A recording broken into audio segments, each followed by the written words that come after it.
Next speaker is from the International Token Standardization Association. We always abbreviate it with ITSA. And it's Christian Viehof. You can imagine what he's going to speak about, but I'll read it out for completeness sake. Identification and classification of DeFi tokens. Christian, the stage is yours. Welcome. Thank you. Du sprichst, ja genau, du sprichst einfach in das...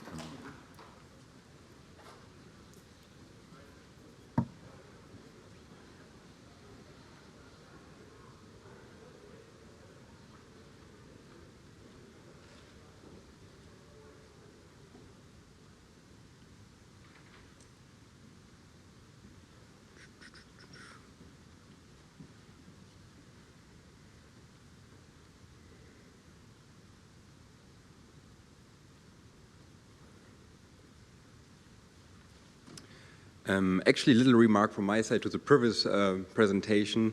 It's very interesting to see that the current most liquid stablecoin in the euro area, like euro stablecoin, is actually a synthetic one based on USDC. So it's actually based like backed by the US dollar, which also shows that there's really like little development at the moment. But now back to my presentation. My presentation will be about market standards for global token markets. And with token markets, we obviously refer to cryptocurrencies like Bitcoin, Ethereum, but also DeFi tokens, governance tokens, and so on. Shortly about my person, my name is Christian Viehof. I'm an executive director with ITSA. Feel free to reach out to me via email or via phone. But I'm also trying to keep this presentation a little bit short so that you can afterwards also raise some questions. So who are we and what do we do? ITSA is a Berlin-based non-for-profit association with roughly 250 international members at the moment.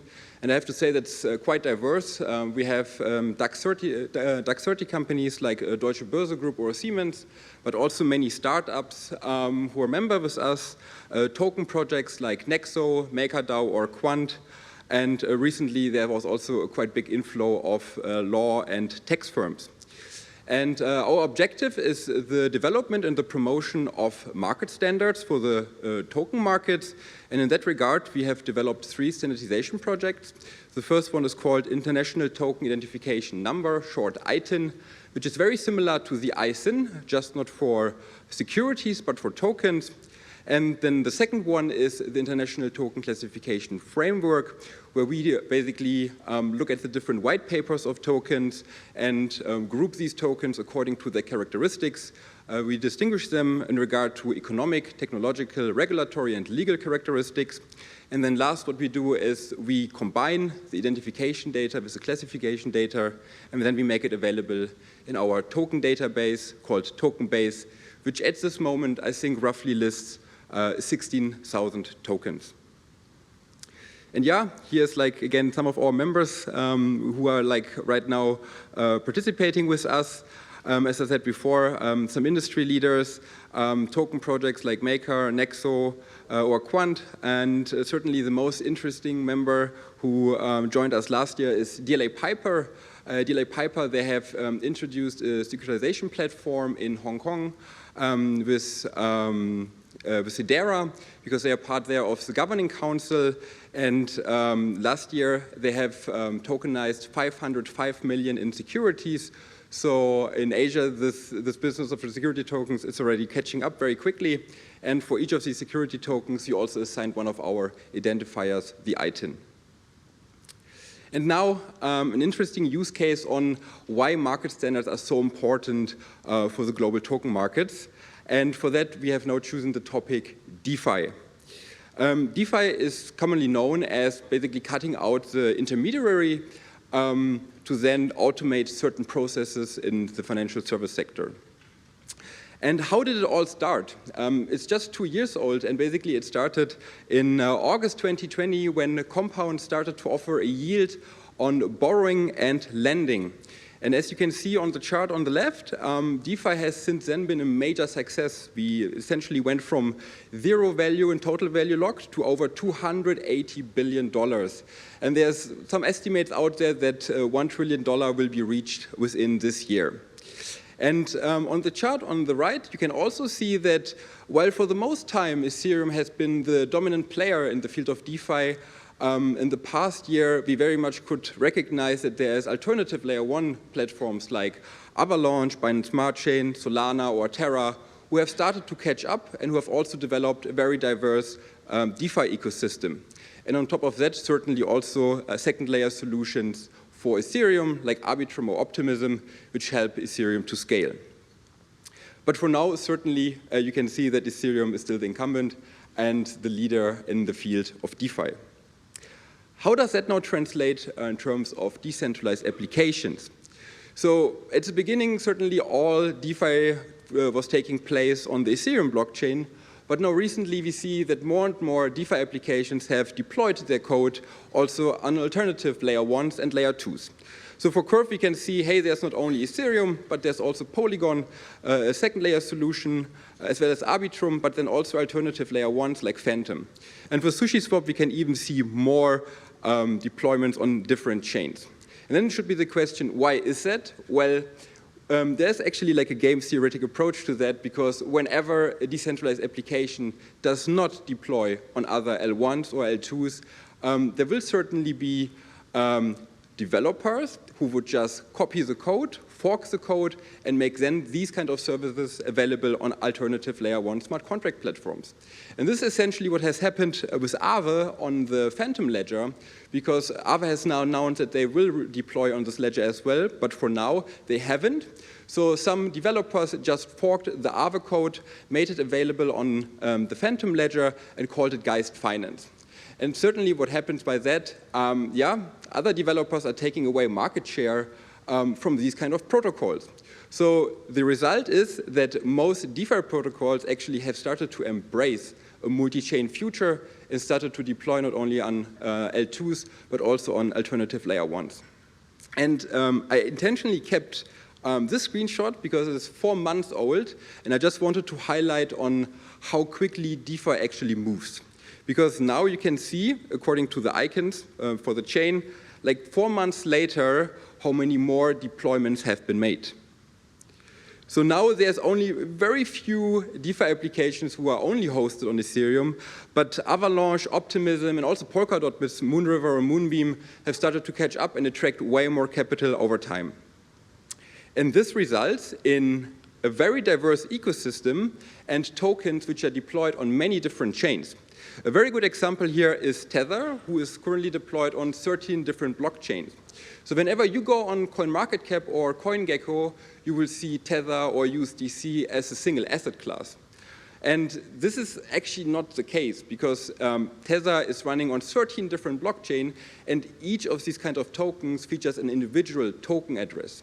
Obviously, this can be very confusing, and therefore, for most token websites like CoinMarketCap or CoinGecko, they just aggregate all the different market capitalizations and just give us one single number. But this doesn't really show what's basically going on like all the different L1 smart contract platforms. And our goal with ITSA is very much to identify and classify all these different tokens that exist on all these platforms, whether it's different layer 1 platforms or layer 2 scaling solutions, and then make this data publicly available in our token base. And here, this is another very interesting example why this referencing data, or like the ITIN as an identifier, comes in very, very handy. IDLE is a DeFi platform on Ethereum, and as you can see, they have different kind of strategies. They have like a best yield strategy and risk adjusted. So according to your risk preferences, you can basically choose where you would like to invest your money in. And then one key feature here is basically wrapped Bitcoin. And wrapped Bitcoin is an ERC20 version of Bitcoin. This works like that. You basically lock your Bitcoin within the Bitcoin network, and then a bridge issues an ERC20 version of Bitcoin called wrapped Bitcoin on the Ethereum network, so that you then can use your capital to make investments. Why is that useful? Well, on the Bitcoin network, Bitcoin cannot yield any return. However, if you would do this bridging process, you would then have the capital available on Ethereum, and then you can basically turn Bitcoin into an interest-bearing asset, and many people like to do that. And for ITIL, this is now a very interesting showcase because they don't use just wrapped Bitcoin, but they have their own wrapping process again, where basically they turn wrapped Bitcoin into ITIL wrapped Bitcoin, which is like the second wrap. So we have now basically here 3 tokens. It's Bitcoin, wrapped Bitcoin, and ITIL wrapped Bitcoin. And this just demonstrates how quickly this can become confusing and how important it is to have identifiers to clearly reference these kind of tokens. And as you can see by the tweet of ITIL they were also very happy that basically we provide these kind of services. And this is also very much the goal, to basically build up this database with DeFi analytics data and then make this data also available for the traditional finance sector. And now that I have a little bit demonstrated like the use cases, I would also like to talk a bit about our standards, about the ITIN and the ITC itself. So the ITIN is a 9-digit identifier. Difference to the ISIN is that there's no country code. And at the moment, we can roughly produce 850 billion variations of the ITIN. So there's a lot of room for clearly identifying tokens. 850 billion sounds now like a very big number. However, if you take a look at Uniswap, for example, you will see that there is, at the moment, roughly 80,000 trading pairs, resulting also in 80,000 kind of LP tokens. And also all these kind of LP tokens are tokens that we would like to list in the token base to make this data publicly available. So whenever you go on CoinMarketCap or CoinGecko and they just give you like, I don't know, 7,000, 8,000 tokens, that's certainly not it. And now that NFTs have started to catch up, whether it's in the financial sector or like in other industries, we very much are sure that this number will be reached within, I would say, 5 to 10 years. And for now, we have placed the ITIN as an open source standard. Like all this information about the ITIN is available on GitHub in case you want to take a look at it. And the aim is certainly to have clear identification, no duplications, and by that increase the safety while handling tokens. And yeah, this is a very nice use case that was created with one of our members called Gorilla Funds. And they use the DeFi platform Enzyme, where you can create crypto funds. So you can basically decide your own allocation of asset that should be part of the fund. We have again WBTC, as you can see, as a component of this fund, as well as Uniswap version 3 LP tokens. So these are all also interest bearing. And then also some unique tokens. And what Gorilla Funds did, they basically coded in Solidity this kind of product information sheet. So they connected with our API so that they could instantaneously assign an ITIN, issue the crypto fund, and also assign the ITC classification that you can see at the bottom. And this very, very much means that you can automate these kind of processes within like 5 to 6 seconds, where you don't longer need to do like all the prospectuses or paperwork, which has been the case for now.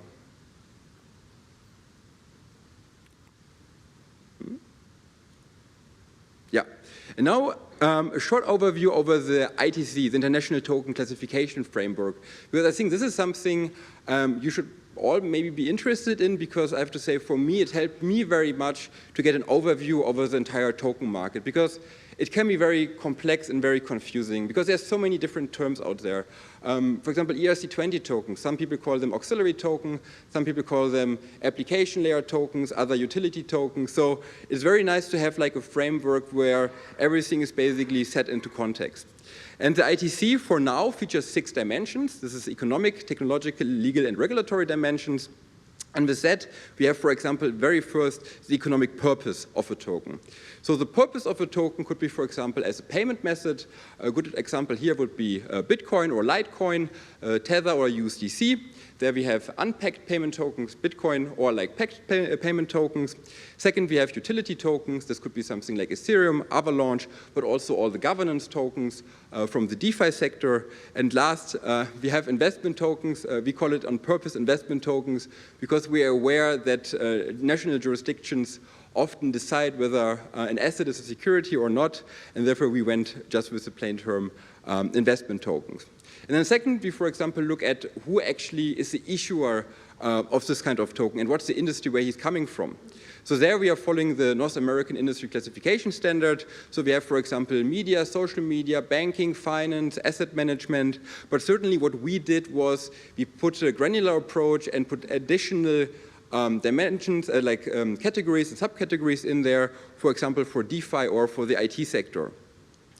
The next dimension would be then the technological setup of the token. We have basically two major players in this field. First of all, native tokens, and then smart contract-based tokens. Native tokens are usually managed by all full nodes of a blockchain, of a DLT, while smart contract-based tokens are only managed by the smart contract itself. So there's inherently differences between those two. And then we have also an aspect about the legal claims, which is, for example, is it a no-claim token, which is the case, for example, for Bitcoin or Ethereum. That's also why we have so much volatility, because there's no claim towards a third party, there's no dividend or anything. There's just basically the pure value, which can be, for example, exchanged on Binance or Coinbase. But then we have also something like relative rights tokens, like USDT or USDC, like the presenter from the previous presentation has already explained. Are centralized stablecoins, and with these kind of stablecoins, I can always go, for example, to Tether Limited or to Circle. I could tell these entities to please redeem my tokens, so I transfer my USDT, my USDC, and they basically have to return me $1 in like fiat currency. And these kind of different rights are very much present for many different tokens, and is also one of the aspects which very much characterizes differences among all tokens. And then we have also the issuer type, for example, which refers to like what kind of entity or not entity has actually issued the token. This can be, for example, a private sector legal entity, whether it's like a corporation or foundation, a public sector legal entity, if it's like a CBDC by the government, a distributed ledger protocol, which is the case for Bitcoin or Ethereum. So there is no entity behind either of these two kind of tokens. Yeah, I know that there's Ethereum Foundation, but the foundation has been founded after Ethereum has been started. And therefore, there's also the classification of a distributed ledger protocol for Ethereum at the moment. And apart from the distributed ledger protocol, which has no entity, we have also the application layer protocol. And a very good example here would be, for example, MakerDAO, which is like a lending protocol. I can deposit their assets, and then I can take a loan, which needs to be over-collateralized.